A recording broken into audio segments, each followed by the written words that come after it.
John chapter 2. The next day, there was a wedding celebration in the village of Cana in Galilee. Jesus' mother was there, and Jesus and his disciples were also invited to the celebration. The wine supply ran out during the festivities, so Jesus' mother told him, "They have no more wine." "Dear woman, that's not our problem," Jesus replied. "My time has not yet come." But his mother told the servants, "Do whatever he tells you." Standing nearby were 6 stone water jars used for Jewish ceremonial washing. Each could hold 20 to 30 gallons. So Jesus told the servants, "Fill the jars with water."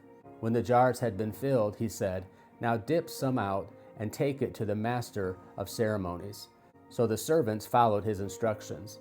When the master of ceremonies tasted the water that was now wine, not knowing where it had come from, though, of course, the servants knew, he called the bridegroom over.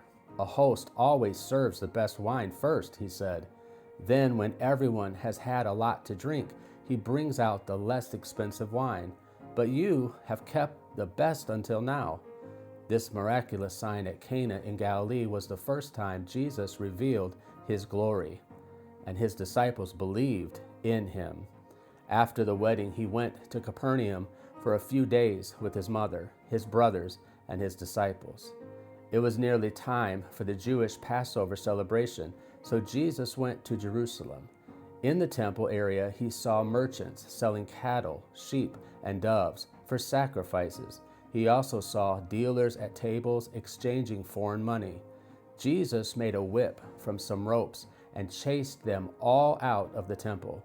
He drove out the sheep and cattle, scattered the money changers' coins over the floor, and turned over their tables. Then, going over to the people who sold doves, he told them, "Get these things out of here. Stop turning my Father's house into a marketplace."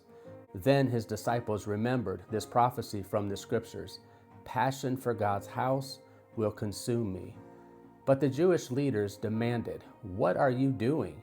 If God gave you authority to do this, show us a miraculous sign to prove it."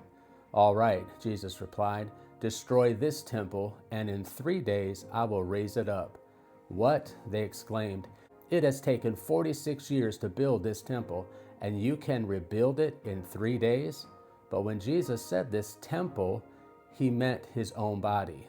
After he was raised from the dead, his disciples remembered he had said this, and they believed both the scriptures and what Jesus had said.